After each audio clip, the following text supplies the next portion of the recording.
বাবা নবীজি পত্র লিখেছেন, এতে মনে হয় মদিনার সবচেয়ে সৌভাগ্যবতী মেয়ে আমি। মেয়ের মুখে এই কথা শুনে বাবা আলহামদুলিল্লাহ বলে ওই সাহাবীকে ফিরিয়ে নিয়ে আসলো। বলল, তুমি যে আমার মেয়েকে বিয়ে করবে, দেনমোহর হিসেবে কি দেবে?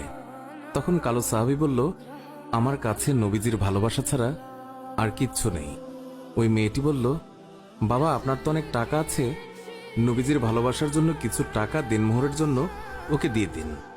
মালিক আরো বলল, বিয়ে যে করবে, কিছু কেনাকাটা করেছ আমার মেয়েকে সাজানোর জন্য? কালো সাহাবীর উত্তর, আমার কাছে কোনো টাকা নেই। ওই মেয়েটি আবারও বলল, নবীজির ভালোবাসার জন্য বিয়ের কেনাকাটার জন্য ওই লোকটিকে কিছু টাকা দিয়ে দিন। অবশেষে নবীজির ভালোবাসার খাতিরে মালিক সাহাবীকে কিছু টাকা দিয়ে বলল, যাও বিয়ের বাজার করে নিয়ে এসো। আজকের ভেতরেই আমি নবীজির কথায় আমার সুন্দরী মেয়ের সাথে তোমার বিয়ে দেব। নবীজির কালো সাহাবী মনের আনন্দে বিয়ের বাজার করতে রওনা হলো।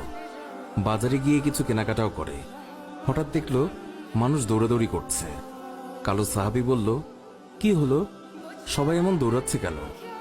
দোকানের মালিক বলল, তুমি যাই কিনবে তা পরে এসে কিনো। আমাদের সম্পদ মুসলিম বিশ্বের হযরত মুহাম্মদ সাল্লাল্লাহু আলাইহি ওয়াসাল্লামকে শত্রুরা আক্রমণ করেছে। এই বলে দোকান বন্ধ করে চলে গেল। কালো সাহাবী অন্য দোকানে গিয়ে বিয়ের বাজারের টাকা দিয়ে একটি তরবারি কিনল।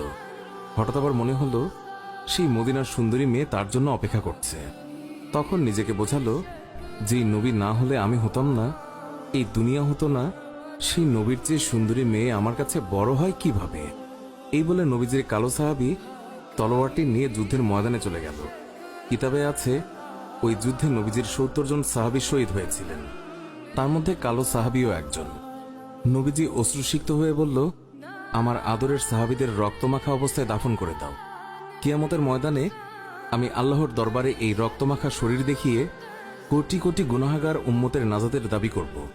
হঠাৎ নবীজির চোখ পড়ল কালো সাহাবীর দিকে, রক্তমাখা শরীর নিয়ে এসে পড়ে আছে। নবীজি চিৎকার দিয়ে বলল, এই আমার কালো সাহাবীর লাশ, আজকে তার তো বিয়ে হওয়ার কথা ছিল। কয়েকজন সাহাবী বলল, হুজুর, আপনার কালো সাহাবী বিয়ের বাজার করতে গিয়েছিল, কিন্তু যখন শুনল শত্রুরা আপনার উপর আক্রমণ করেছে, তখন সে যুদ্ধের বাজার করেছে। নবীজি কান্না বিজড়িত অবস্থায় কালো সাহাবীর দিকে তাকালো। কিছুক্ষণ পর হাসি মুখে বলল, দাও, তোমরা আমার কালো সাহাবীকে দাফন করে দাও। সাহাবীরা বলল, বেয়াদবি মাফ করবেন, আপনি কান্না অবস্থায় কালো সাহাবীর দিকে তাকালেন, আবার হাসি মুখে দাফন করতে বললেন, কারণ কি বলবেন হুজুর?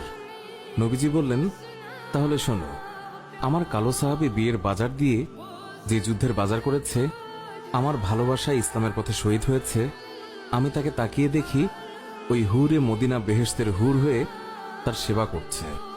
সুবহানাল্লাহ।